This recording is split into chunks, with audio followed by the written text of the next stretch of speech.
አንድ ነፍሴ ከሌላው በልጦ አይደለም አገር ብዬ እንጂ ፍቅር ብዬ እንጂ ነው ያለው። የምሬቱን መጨረሻ የተስፋ መቁረጡን መጨረሻ የሚያሳይ ነው። እና ይህንን በዝምታ የተዋጠ ህዝብ አንሳው ሰንደቅ ዓላማውን እንዴት አቀርቅሬ ባንዲራ እነዛ ጀግኖች እነዛ አባቶች እነዛ ሰማዕታት ያለፉላትን ኢትዮጵያ እንዴት አቀርቅሬ ባንዲራዋን ላንሳት፣ እንዴት ቀናበል አንሳው እያለ ጥሪ ነው ያቀረበው። ዝምታ ይበቃል ብሎ ነው የተጣራው። አገር የማዳን ጥሪ ነው የቀረበው። ኦፍኮርስ ይሄ አገዛዙ ሽብር ይፈጥራል። የስ ምን ጥርጥር አለው? ይህም ብሎ ሲያበቃ ግን ቴዲ አፍሮ ያንተን ህመም ታሞ እንደ ህዝብ ያንተን ስቃይ ተሰቃይቶ እንደ ህዝብ አገርህን ለመታደግ እንዲህ ብሎ ሲያቀነቅን 40 ሚሊዮን ምናምን በ48 ሰዓት ውስጥ ሆ ብለህ የተከታተልክና በየማህበራዊ ሚዲያ የዘመትክ በሙሉ ቴዲ አፍሮን ላደጋ አጋልጠህ በየማህበራዊ ሚዲያው ላይ ምናምን ቁጭ ብለህ ምናምን እንዳታሳልፈው ነው የሚያሰገው። ቴስቲንግ ጀምረዋል በዛሬው ዕለት ምንም አትጠራጠር።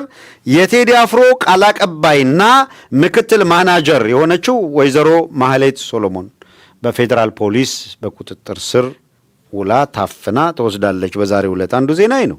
ሁለተኛው ዜና የቴዲ አፍሮ የቅርብ ጓደኛ ቀደም ብለው እንዳውም እሱን ያዙት በጣም the closest person ጠዋትም ማታም ከሱ ማይለይና የቅርብ የሥራ አጋሩ ወዳጁ ጓደኛው አቶ የሱፍ ያሲንን እንደዚሁ አፍነው ያውም እየቀጠቀጡ ቤተሰብ እያየ ህዝብ እያየ በአደባባይ እየቀጠቀጡ ነው የወሰዱት። ስለዚህ ዛሬ ሁለት በጣም the closest የሚባሉ ለቴዲ አፍሮ ቅርብ የሆኑ ሰዎችን እየደበደቡ እየቀጠቀጡ ይዘው ሄደዋል። የአብይ አህመድ ሰዎች እያለማመዱ ነው። እነዚህን የወሰዱበት ምክንያት እናደርጋለን እንሄዳለን እያሉ ነው፣ እየነገሩ ነው።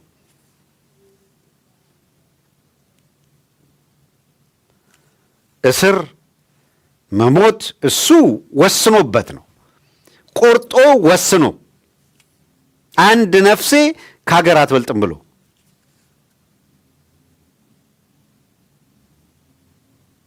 ይሄንን ማለት ልክ ነው፣ ይሄንን ማለት ትክክል ነው፣ ህመማችንን ታመሃል፣ መሪማ ስትል ስትሰማ አለቀስን አነባን እያልክ የነበርክ በሙሉ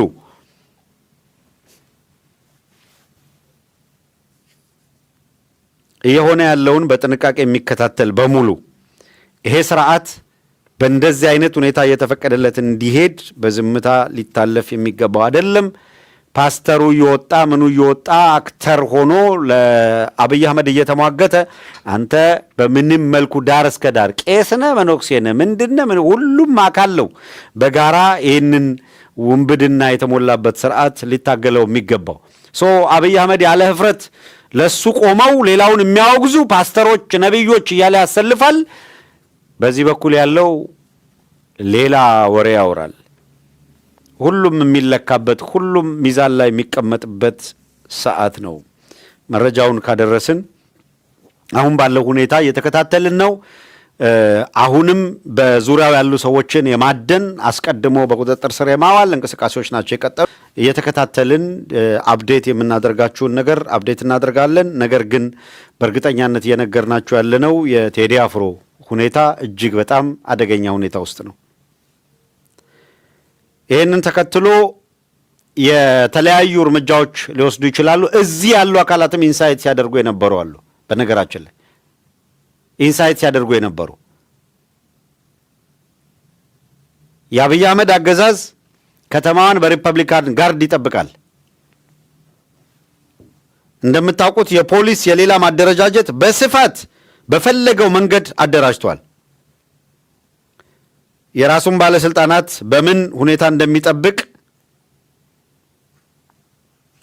እናውቀዋለን ምን እንደሆነ።